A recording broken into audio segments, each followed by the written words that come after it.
Hello, मी Vaishali. Sierra fashion hub माझं brand name आहे आणि माझ्याकडे तुम्हाला राजस्थान कलेक्शन बघायला मिळेल. त्यामध्ये जर्मन सिल्वरमध्ये कलेक्शन आहे.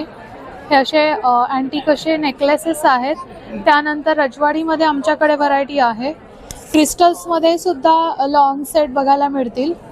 त्यानंतर ब्रासमध्ये असे चोकोर आहेत. हे असे ब्रायडल सेट्स पण आमच्याकडे आहेत. मोतीमध्ये स्टोनमध्ये कॉम्बिनेशन असा एक सेट मिळेल. त्यानंतर मिनिमलमध्ये पण सेट्स आहेत. याची रेंज साधारण 500-600 पासून स्टार्ट होते. मी एक वेअर केलेलं सध्या हे खूप ट्रेंडिंग आहे लोटसमध्ये. त्याला विथ इयरिंग्स येतील. त्यानंतर ब्रेसलेट्समध्ये सुद्धा आहे. अँटी टार्निशमध्ये आहे, ब्रासमध्ये आहे. सध्या आता रनिंग असे शिंदेशाही तोडेसुद्धा आमच्याकडे आहेत. आता हे खूप ट्रेंडिंग आहे इनविजिबल चेनमध्ये. त्यामध्ये सुद्धा माझ्याकडे खूप सारी व्हरायटी आहे आणि एकदम रिजनेबल रेटमध्ये मिळेल. इयरिंग्समध्ये आमच्याकडे पूर्ण खजिना आहे. 200 रुपयापासून स्टार्ट होतं. त्यामध्ये सिल्वर रेप्लिकामध्ये आहेत.